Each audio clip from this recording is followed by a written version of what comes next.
When some people complain that nobody has any respect anymore, whereas in less industrialized countries, people generally behave more responsibly, they should be careful to qualify such a statement.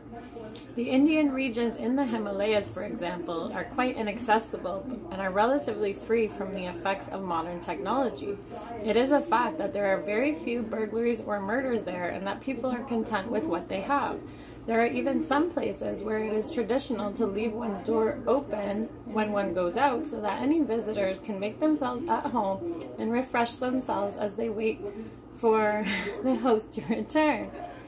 By contrast, in large cities like Delhi, there is a lot of crime. People are never happy with their lot, and this creates innumerable problems. But in my view, we are wrong to use this as a pretext for deciding that economic development is undesirable and that we should put the